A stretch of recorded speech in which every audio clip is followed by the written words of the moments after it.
Welcome to the Unscripted SEO Interview Podcast. Yes, it's 100% unscripted, 100% unrehearsed, 100% unedited, and 100% real. I'm your host, Mark A. Preston. I can't remember when it is, but I noticed a significant change from people I've talked to that was doing the typical outreach. Suddenly, they were getting links from bloggers. Then bloggers started realizing they can make a fortune on the side of just doing what they do naturally, but all this money they can earn on the side. And suddenly it turned into like this money-making thing for them. But do you think there still has to be a sense of quality, around it? There has to be a sense of, what they publish on the sites.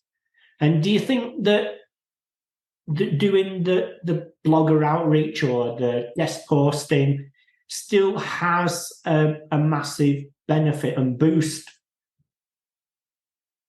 Yeah, 100%. So it just depends about how you go about it. And I think that too many people go about it the wrong way and don't really do the proper analysis of the sites that they're buying links from or even getting links from for free either properly. So they don't check the link profile, they don't check the keywords the site's ranking for, they don't check the domain history, they don't check the whois, they don't check the Wayback Machine. All of these various different things that allow you to see into the domain and websites past that would be harmful to your site.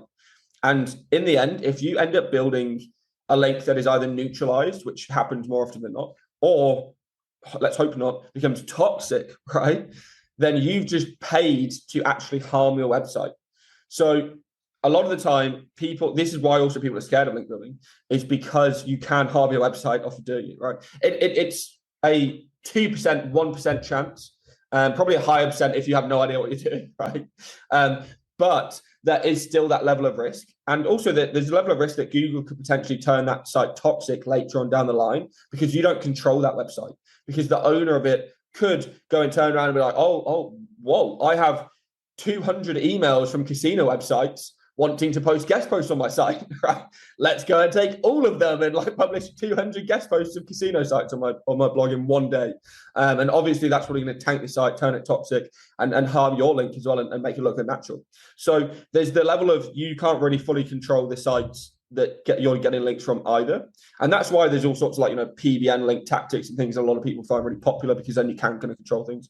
But at the end of the day, I still think that organic, kind of natural, or at least natural looking links are the best kind of approach, right? You've been listening to the Unscripted SEO Interview Podcast with me, Mark A. Preston.